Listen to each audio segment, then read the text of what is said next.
Andhra Pradesh high court की तरफ से एक बड़ा फैसला आया है जिसमें कहा गया है कि अगर आप शेड्यूल कास्ट शेड्यूल ट्राइब्स थे और आप कन्वर्ट हो गए हैं, क्रिश्चियन या मुस्लिम हो गए हैं, तो आप किसी के ऊपर SC ST एक्ट नहीं लगा सकते।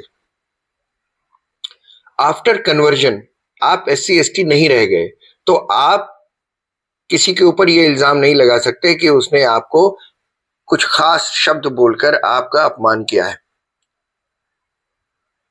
ये एक फैसला है जिसमें एक पादरी ने आरोप लगाया था गुंटूर डिस्ट्रिक्ट में, उसका अपमान किया गया है और इस तरह के शब्द बोलकर, लेकिन कोर्ट ने कहा ये बहुत साफ है कि वो पादरी है और वो क्रिश्चियनिटी को प्रोफेस कर रहा है, क्रिश्चियनिटी में पिछले 10 साल से है।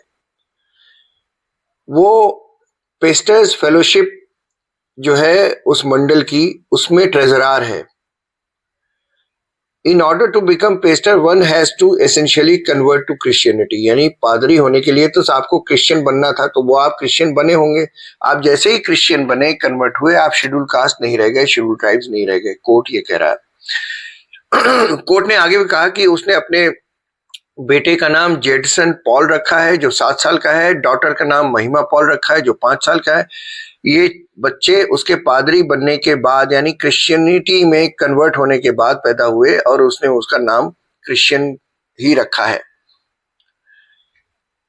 The pastor has ceased to be a member of the scheduled caste community the day he had converted into Christianity।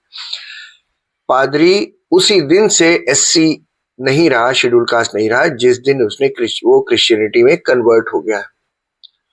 ध्यान रहे दोस्तों, अभी एक और फैसला आया था इलाहाबाद हाईकोर्ट का, जिसमें मैंने बताया था आपको कि उन्होंने कहा कि जैसे ही आप क्रिश्चियनिटी या मुस्लिम धर्म में कन्वर्ट होते हैं, आपको SC ST से मिलने वाला सभी आपको सुविधाएं खत्म हो जाती हैं, क्योंकि आप शेड्यूल कास्ट शेड्यूल ट्राइब्स नहीं रहे, क्योंकि रिजर्वेशन और दूसरी सुविधाएं सिर्फ हिंदू धर्म में है, क्योंकि वहां पर डिवीजन है कास्ट का और दूसरे धर्मों में नहीं है।